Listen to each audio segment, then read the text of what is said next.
Okay, good morning, dear teacher. My name is Jorge Giraldo.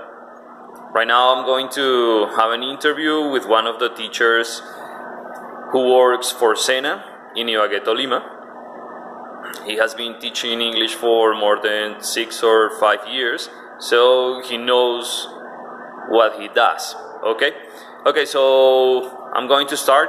I'm going to introduce my friend who is a teacher. His name is Luis.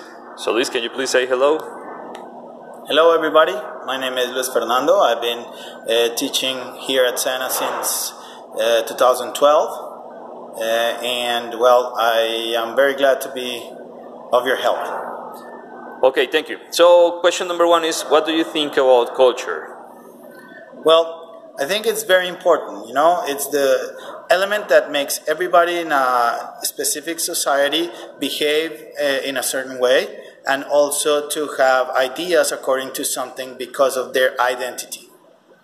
Okay, thank you. Good question. Okay, number 2 is, what is the influence of culture in the process of a foreign language process? Well, I think it's very important because it makes people understand all the context of what they are doing. It's not like you're going to just use your Spanish to try to put it in a translator and try to create a sentence just by translating. So it's very important to put people into context. Okay, thank you. Now, question 3 is this. So how do you involve culture in the strategies you use in your English classes?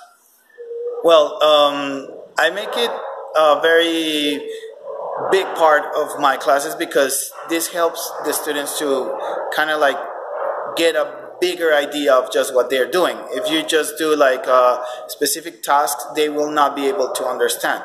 I remember that I used to make my students read on a textbook that I used to use, and they kind of like got the way it works in other countries, and that's very important. For example, there is a country where when you are celebrating your birthday, you have to invite all the other people that are with you in that moment in the table or in the restaurant.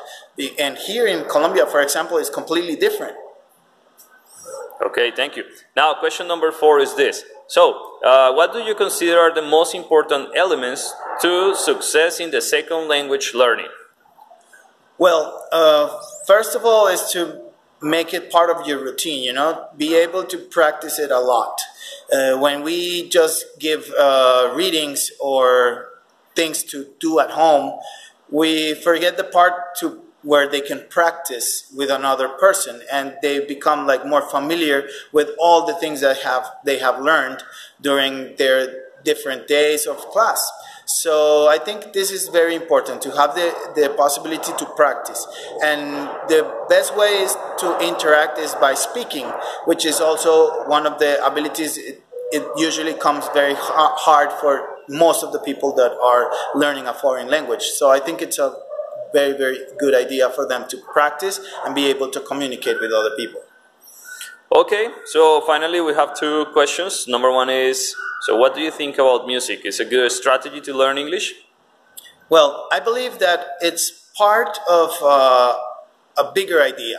You have to learn a lot outside the music, but of course, it's going to help you a lot in pronunciation and maybe learning words that are from a different vocabulary than the usual, than the one that you usually use on your daily basis.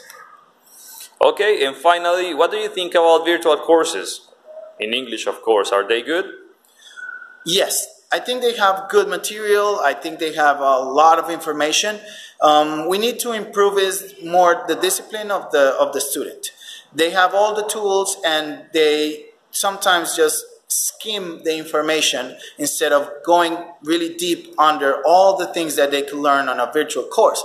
So I think they are good, and if a person dedicates the amount of time required to learn all the things that this course is going to give them, I think it's going to be a good result. Okay, teacher, thank you so much for your help, for answering these questions, and have a good day. Okay, goodbye. Have a nice day. Goodbye.